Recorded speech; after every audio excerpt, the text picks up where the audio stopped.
So my first question to you is if you could give us an update as to what is the situation on the ground. And we would, of course, want to know from you about the larger political context here, about the larger narrative which needs to be understood as well. Well, it's a very tense situation on the ground at the moment. Over the last few days, we've seen coach loads of people, essentially RSS supporters, go over from London, from Birmingham, and other places to Leicester to try and create trouble. Basically, they would like to provoke some sort of a riot or conflict, which they can then go and use in India. In terms of whipping up further Islamophobia and also creating this, not creating, but strengthening the already existing narrative of Hindus as victims. And this whole notion of the Hindus as victims has now led, particularly in Britain, to this idea of Hinduphobia, which they have been working on for several years. In fact, they have very close links. The RSS here has very close links with Zionist organizations. And as you probably know, to criticize Israel is very often dubbed in this country as anti-Semitic.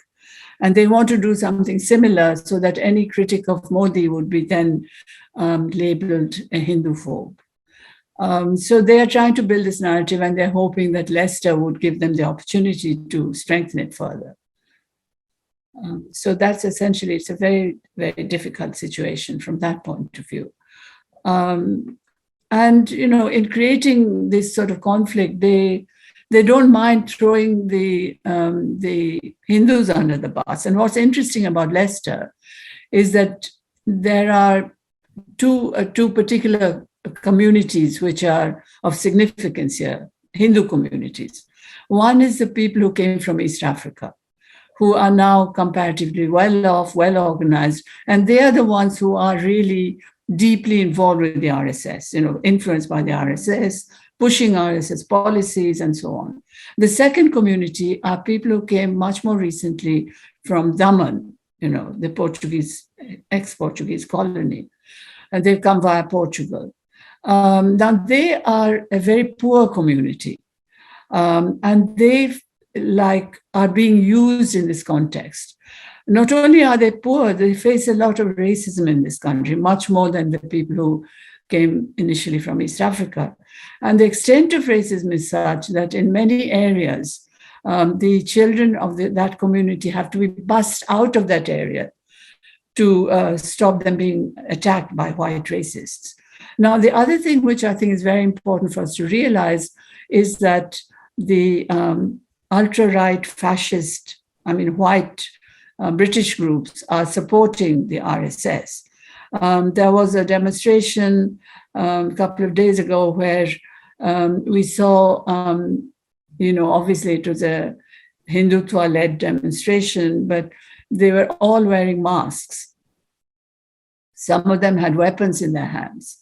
And the people who were wearing masks, if you look closely, you could see that several of them, their hands were white.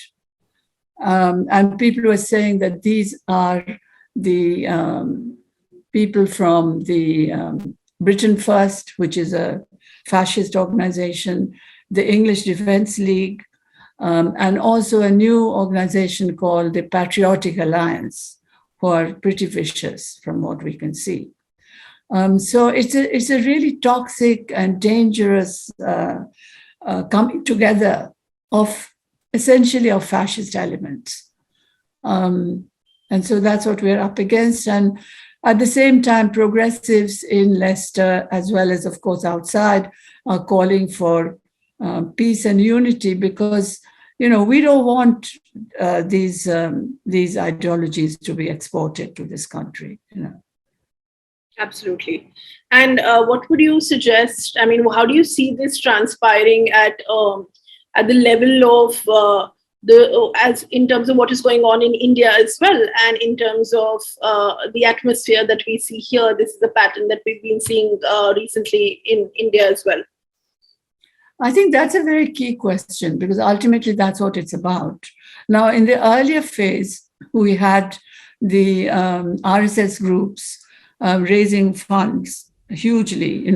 After the Gujarat earthquake, they raised funds which actually went to the RSS and some of the attackers in the Gujarat genocide. And this has carried on through an organization called Seva International, which was exposed on the television, but it still continues to raise funds under various names sometimes. But now, and they also established themselves using British multicultural policies in this country, set up shakas all over the place and so on. But now we are seeing a much more worrying new phase where they're going to try and create conflict, open conflict, in order to push the narrative of Hindus as victims, which of course we know that, it's been used vastly in India. In fact, that's one of the key aspects of getting support, that, we as Hindus are suffering, we are being attacked. And we in Britain have noticed how this has evolved, how they got help from the Zionists in order to build this notion of Hindu phobia and how they're using it now.